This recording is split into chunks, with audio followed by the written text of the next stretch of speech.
deceduti per altre patologie, quasi a chiedere scusa al coronavirus di averlo coinvolto in un processo di induzione alla morte di un paziente già complesso. Accade al nord, ma anche in Sicilia, con un primo decesso che le autorità sanitarie si premurano a bollare con un lapidario e consentiteci manipolato deceduto per altre patologie.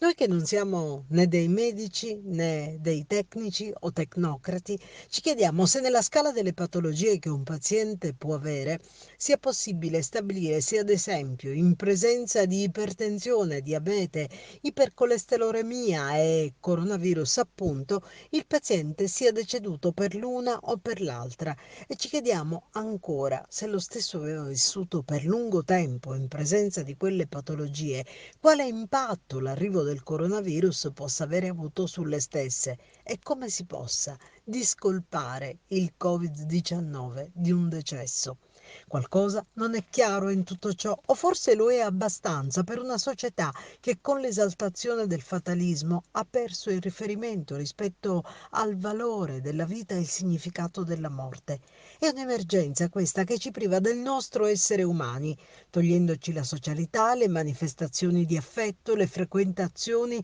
ci riduce ogni giorno a numeri, a un bollettino che ci impaurisce e ci fa guardare ai nostri simili con sospetto, ci allontana ancora di più, abbatte quel poco di comunanza e solidarietà che c'erano rimaste. Ci mostra, se mai ne avessimo avuto bisogno di comprenderlo, che tutto muta se lo comunichiamo da una differente visione. Muta al punto che tentano di convincerci che i deceduti, oltre che per altre patologie, erano anziani, quelli che hanno diritto a maggiore tutela e salvaguardia. Erano malati oncologici, quelli già provati da devastanti chemioterapie. Potremmo continuare una maledetta sagra della falsità finalizzata a giustificare la incapacità di arginare la nostra possibile anticipata fine.